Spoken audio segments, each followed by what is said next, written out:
في اطار تحضيرات رمضان جيت نشارك معكم اليوم طريقتي في الدجاج، كيفاش كنسهل عليا الخدمه في رمضان وحتى من غير رمضان.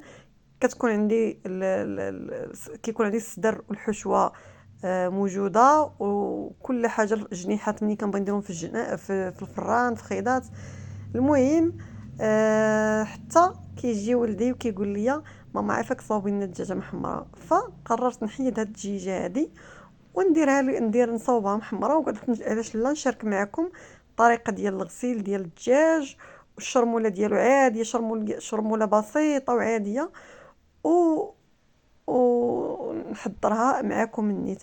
هنا كما كتشوفوا جبت الملحه، الدجاج ديجا سبق لي غسلته ورقدته في الماء والملحه والحامض تقريبا واحد 4 ديال السوايع، وغسلته شللته مزيان وحيدت له كاع الوسخ اللي غادي يكون فيه داكشي، داك الطريف بحال طريفات الكبده اللي لداخل وديك الشحمه ودوك الزوائد. وهنا كنعاود ليه الغسيل المره الثانيه بالملح. جبت الملحه وكنحاول ندير ليه كوماج بحال هكا، كنفركو مزيان مزيان بديك الملحه حتى كتحيد لينا كاع داك الجليده اللي كتكون لاصقه، ولا كاين شي زغيب ولا كاين شي ريش يعني باقي لاصق وداك الشيء كيتحيد. هنا كما كتشوفوا راه كطلع لنا واحد الجلده صفراء. السر باش يكون الدجاج ديالكم بنين واخا تكون الشرموله ديالو بسيطه هي في الغسيل، خاصو يتغسل مزيان مزيان. شوفوا هنا، شوفوا الوسخ، شوفوا داك الجلده اللي كطلع لينا ملي كنفركوه بالملحه، شتي كله كيتنقى كيولي بيض. السر كما قلت لكم في الدجاج باش يكون بنين اول حاجه هي الغسيل. خصو يتغسل مزيان بالملحه وبالحامض ويترقد في الحامض. انا رقدته في الحامض. نتوما الا كان الدجاج ما رقدتوش بزاف في الحامض، فمنين تغسلوه مزيان وتنقيو وتشللو وديرو يتسقطر، حاولوا ديروا فيه ثقوب مزيان خصوصا في الجهه ديال الصدر باش كتكون اللحمه فتيه. المهم هنايا غادي نغسلوه مزيان مزيان مزيان، نفركوه مزيان ديك الملحه شتي. شوفوا الجلده كي كطلع، شوفوا الاوساخ. كنفركو مزيان الدجاجه ديالنا، وكان نفس العمليه كنديروها لباقي الدجاج. الا كنا غادي نخليو ليه جليده، الا كنا غنحيدو ليه الجلده فاحنا كنغسلوه عادي بالماء والملح والحامض، وكنحاولوا نتكوه بواحد القطيب اولا بداك عود ديال الخشب باش كيدخل لينا معاه الحامض وكيولي اللحم ديالو فتي. المهم هنايا انايا فركت مزيان هاد الدجاجه، حيدت غير هذه هي اللي غادي نديرها محمره، الباقي غادي نقطعو. فلذلك ركزت على الفخاد وعلى الجناوح لانهم غيبقاو ليا بالجليده ديالتهم، غنحتاجهم من بعد، محتاجاهم بجلدتهم. فركزت على الجناوح والفخاد، فركتهم مزيان هكا بالملح، ومن بعد شللتهم وعاودت عاودت درت لهم الحامض.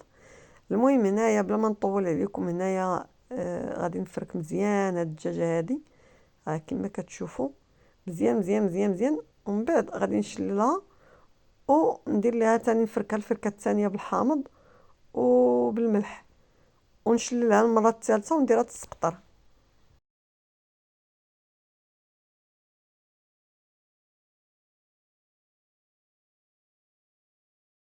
هاد الدجاج كيجي بنين بزاف وبلا كثرة الاضافات، يعني السر كامل كاين في الغسيل. كما قلت كيتغسل مزيان وكيتقطر مزيان، ومن بعد كنديروا ليه شرموله اللي هي شرموله ديال الجدات عاديه بالربيع والثومه وشويه د الحامض. المهم نتوما غادي تشوفوا الشرموله غتكون عادي شرموله ديال الجدات وبطريقه بسيطه، بلا كثرة الاواني، بلا كثرة الاضافات. داكشي بسيط صحي طبيعي. المهم انتم بقاو معايا، غادي نكمل الغسيل هاد الدجاجه ونوريكم شنو غادي شنو غنديروا من بعد. من بعد غادي نغسلوها من هاد الملح مزيان، نشللوها ونجيبوها باش نقطعوا ليها الجناوح ونقطعوا العنق، ونوريكم شنو خصو يتحيد من الدجاج فاش يبغي يتحمر. هنا ها هي من بعد ما شللناها مزيان من داك الماء وداك داك الجلده الصفراء، كان اول حاجه كنحيدوها من الدجاج فاش كنبغيو نحمرو كنحيدو العنق، ما غاديش نخليو هذا العنق طويل بحال هكا. من بعد كنحيدو الجناوح كذلك. دائما كنحاولوا نطويو المفصل ديال الجنحه ونحيدو من بلاصه الطويه باش كيدوز لينا المص بطريقه بسرعه، يعني بسهوله ما كيوحلش لنا في العظم. دائما كنقطعو من المفاصل. هنا بغيتو تحيدو كاين اللي تيحيد غير هاد الطريف هذا الفوق، اولا كيحيد شويه كينقص من هاد الديل شويه هكا. انا كنحيدو كامل، كنحيدو كامل. ولا لاحظتو حتى من الجهه ديال جهه الرجلين من الداخل خويت حيدت داك الجلده كامله وداك الاوساخ. غادي نربط انا الدجاج، يعني كاين اللي كيخلي ديك الجلده باش كيدخل فيها الرجلين ديال الدجاجه، ولكن انا كنفضل نحيد كلشي، ديك الشحمه ودوك داك الداخل بحال اللي كيكونوا بحال الطريفات ديال الكبده، وديك الشحمه اللي على برا وداك الديل كله كيتحيد. هنا جبت حامضه، نص حامضه وعصرتها، كنحاول نفرك بها. الا بان ليا شي بلايصه مازال خاصها خاصه شويه د الملح، كندوز على شويه د الملح، كندير بحال كوماج بالحامض والملح باش تزيد تنقى لينا داك الجلده مزيان كتولي بيضه. وفي نفس الوقت حتى الحامض كيدخل لينا مع الدجاج وكيفتيه كيولي فتي. في هذه المرحله هذه ممكن نديرو ثقوب في الدجاج وندوزو عليه بالحامض باش كيولي فتي. انايا حيت كنت مرقداه في الماء والحامض فالدجاج عندي فتي، ما محتاجش انني نزيد ندير فيه ثقوب. المهم غادي نزيد نفرك شويه هاد الدجاجه هكا مزيان بالحامض والملح، نقلبها ونفركها مزيان، نفرك في خيطات الجنيحات، ندوز على الحامض من الداخل، وغادي نعاود نشللها صافي. وغادي نحطها تقطر باش ندير لها الشرموله.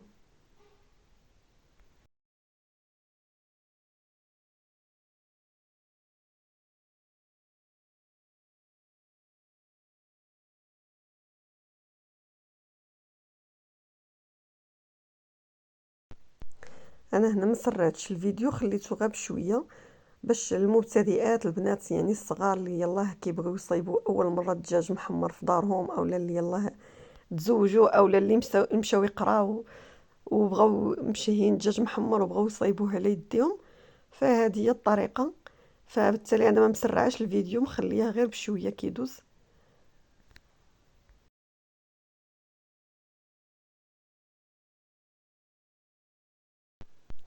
هنا كنعاود نكرط شويه بالموس الا بانت ليا شي بلاصه مازال فيها شي جليده اولا حرشه، كنعاود نكرط هكا بالموس.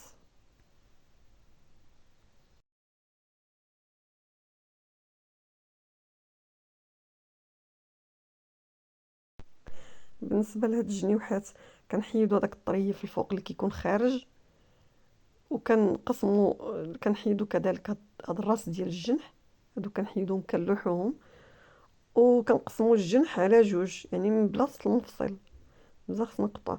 وكذلك العنقره حتى هي ممكن نطيبوهم مع الدجاج الا بغينا، ممكن نحيدوهم نطيبوها بوحدها. كنقطعوهم كنديروهم في المريقه كيبقاو في الدغميره. والكبده كذلك انا ما عنديش هنا الكبده، واخا درت يعني الدجاجه بلا كبده جات الدغميره بلا كبده جات زوينه وبنينه. ولكن الا كانت الكبده كتسلقوها بوحدها ومن بعد كتضيفوها للدغميره. هنايا الدجاجه ديالتي راه غسلتها تاني وحطيتها تقطر واحد شويه. ندوز للشرموله دابا بيض ما قطرات الدجاجه. كنحتاجو الربيع، قزبور ومعدنوس. درت انا واحد الربيطه ديال القزبور ومعدنوس وواحد 5 ديال الضروس ديال الثومه، حكيتهم قطعتهم في هذا الاناء ودرت لهم شويه د الملح وغادي ندقهم بالكاس هكا. كتبقى طريقه بسيطه متوفره، يعني كلشي يقدر يديرها. مثلا الناس اللي ما عندهمش المهراز، عندكم المهراز ديروا في المهراز ودقوا، اولا ديروا في الهاشوار. هنا هاد الطريقه كتبقى بسيطه يعني. لما فيك ما يجبد المواعن كديريها، اولا الا كنتي مثلا كما قلت الطلبه اللي ما عندهمش المواعن كتار ممكن يديروها بهذه الطريقه هذه سهله ماهله. اولا الدراري اللي ساكنين بوحدهم وتشهاو الدجاج محمر بطبيعه الحال ما كيكونوش عندهم المواعن بزاف. المهم طريقه بسيطه سهله ماهله، انا شخصيا كتعجبني، كتجيني سهله وما فيهاش الروينه بزاف. هنا ضفت معلقه ديال الخرقوم، معلقه ديال السكينجبير، غادي ندير واحد نص معلقه تقريبا ديال البزار حيت حار بزاف، وغادي نزيد شويه ديال زيت المائده وشويه ديال زيت الزيتون. هذه زيت الزيتون، واحد العصره ديال نص حامضه بحال هكا غا بيدينا. انا كنفضل نخدم غا بيدي بلا كثرة المواعن وكثرة الروينه. هنا نحيد هاد العظومه ديال الحامض طاحوا ليا نحيدوهم، وصافي. وغادي نخلط هاد الشرموله مزيان مزيان بالمعلقه، وغادي نخلطها مزيان مزيان، وغادي ندير نشرمل بها الدجاجه. كما قلت ممكن تخدموا بالهاشوار، تقطعوا الربيع في الهاشوار، ممكن تخدموا تدقوه في المهراز. انا كنفضل انني ندقو في المهراز، ولكن ما عنديش المهراز، درتو في هذا الاناء ودقيته غير بالكاس. يعني المهراز ما كنحتاجوش دابا بزاف مع الالات والطحين، ما كطحن لينا مزيان، ما بقيناش كنحتاجو المهراز بزاف. صافي هنايا كنشرمل الدجاجه ديالي، كنشرملها من الداخل مزيان بديك الشرموله باش تشرب العطريه والشرموله. شرموله بسيطه وسهله، ولكن النتيجه صراحه بنينه بزاف، زوينه، النتيجه زوينه، والدجاجه كطلع بنينه. يعني غير بهاد الطريقه هذه، بلا كثره الاضافات والمواد اللي كتكون ما عارفينش من مضاف لها يعني مواد حافظه وهذا. هنا كنحاول ندخل داك الدجاج، داك الشرموله بين الجلده واللحيمه في الجناب ديال الفخيدات من الفوق. المهم ما كنخلي حتى قنت، كنحاول ندخل داك الشرموله مزيان في الدجاجه، نشرملها مزيان بحال هكا، ونخليها تشرب داك العطريه.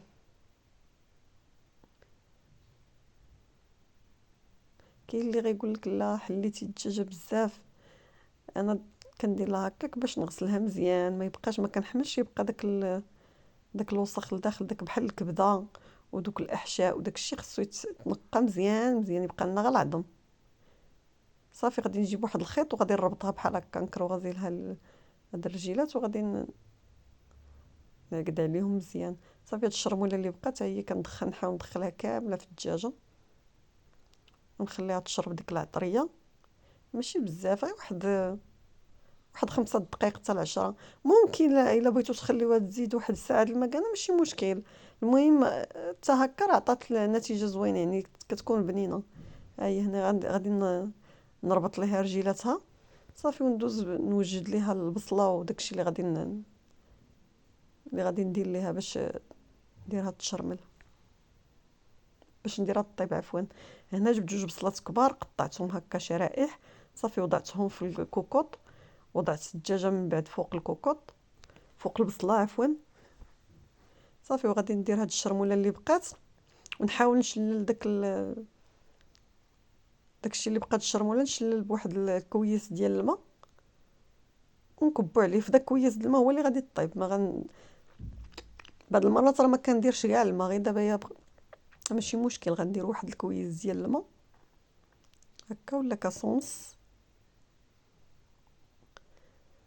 صافي وغادي نسدو، غادي نزيدو عفوا شويه ديال الزيت، شويه ديال زيت المائده، شويه ديال زيت الزيتون.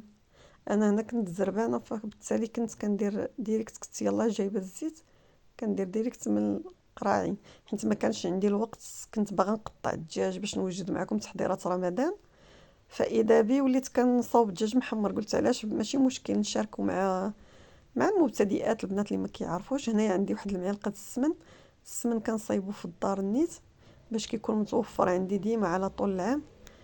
صافي درت واحد المعلقه. هنا درت سديت على الكوكوط، صفرات واحد شويه ومن بعد فتحت عليها، وهاني كنقلب، كنتكب بالعود ديال الخشب. الا دخل لكم العود بسهوله وخرج، يعني راه الدجاج صافي طاب. هنا راه كيدخل ليا بسهوله خصوصا في جهه الصدر، يعني راه الدجاج طاب. صافي كنحيدو ديك الدجاجه من تما من الكوكوط، وكنجيبو معلقه صغيره ديال السمن، واحد معلقه ديال التحميره، كنخلطوهم. هنايا وضعت الدجاجه في اللاطه اللي غتدخل ليا الفران، وخلطت داك السمن والتحميره وغادي ندهن به الدجاجه. ممكن ديروا الزبده، حتى الزبده والتحميره كيعطيونا لوين زوين، وفي نفس الوقت كيعطي لنا البنه للدجاج احسن من القلي في الزيت. القلي كيحتاج لينا بزاف ديال الزيت وماشي صحي، وكتبقى الزيت ضايعه. يعني من الاحسن اننا نديروا هذه الطريقه في الفران. المهم انا راني دهنتها مزيان، غير ماش اللقطه ما تصوراتش. دهنتها مزيان. بالنسبه لديك المريقه اللي تكبات ليا في اللاطه، غنعاود نردها للكوكوط، نحاول نخلي اللاطه ناشفه وندير فيها الدجاجه وندخلها للفران. راني هنا دخلتها للفران مشعول من الفوق ومن التحت، ونخليها تحمر على نار مجهده. يعني كندير 200 درجه من الفوق ومن التحت ونخليها تحمر. هنايا الدغميره كنردوها طيب فوق الكوكوط، ومره كنبقاو نحركوها بحال هكا، كنبقاو نحركو فيها حتى كتنشف وكتعقد لينا وكتختار. كل مره هنايا كما قلتي لا عندكم الكبده كتغسلوها كتسلقوها كتقطعوها وكتضيفوها لهاد التغميره. ما كايناش، انا هنا ما توفراتليش الكبده، يعني الدجاج شريتو ما لقيتش فيه الكبده. هنايا كنبقاو نحركو في التغميره حتى كتختار. في المرحله الاخرى كنضيفو الزيتون. كاين الحامض مصير ضيفوه، الا ما كاينش ضيفوا بضع قطرات من الحامض، واحد نص عصره ديال نص حامضه، واحد العصيره خفيفه ديال نص حامضه، وشي شويه ديال التحميره، غير شويه، واحد الراس ديال المعلقه صافي. وكنبقاو نحركو فيه تاني حتى كتعقد لينا. بغيتو تخليوها حتى توقف على الزويته خليوها. انا كنفضل نخليها شويه نخلي شويه د المريقه في التغميره. هنايا الفريت قطعته قليته، الفريت درت له شويه د الملحه وشويه ديال الدقيق وقليته. ها هي التغميره ديالنا هنا. انا كنخليها هكا، ما كنخليهاش ناشفه بزاف، كنخلي فيها شويه ديال لاصوص حيت الوليدات الصغار كيعجبهم يغمسوا، فبالتالي كنخلي التغميره تكون شويه هكا موها شويه، المهم ماشي شويه وصافي، ما تكونش واقفه على الزيت عاوتاني بوحدها. صافي هنا جبت الطبسيل فاش غادي نحط، حطيت الدجاجه ديالي من بعد ما تحمرات، راه تحمرات حتى من التحت مزيان، تحمرات من الفوق. صافي وغادي نكب التغميره ديالتي وندير عليها الفريت وبالصحه والراحه. كان هذا الغدا جا بنين، الدجاج جا فتي بزاف وبنين، وحتى التغميره جات بنينه، والوليدات كتعجبهم التغميره بزاف. فداكشي علاش كثرت ليهم التغميره وخليتها هكا. ما خليتهاش تنشف بزاف بزاف. المهم راه جات بنينه بالنسبه للبنات ولا حتى الدراري اللي كيبغيو يصايبوا الدجاج محمر في الدار وما عارفينش. راه مزيان هذه طريقه ديال باش تخرج لكم نتيجه زوينه، بطريقه بسيطه بلا كثره المعاناه ولا كثره الاضافات.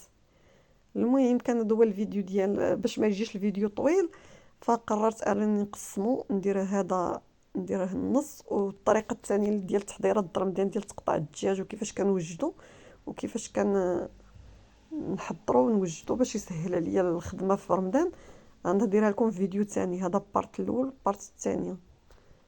الا وصلتوا حتى لهنا وعجبكم الفيديو ما تنساوش تشتركوا في القناه وديروا لي واحد جيم باش يوصلكم الجديد ديالي. بالصحه والراحه، الى الفيديو القادم مع التتمه ديال تحضيرات رمضان بحول الله.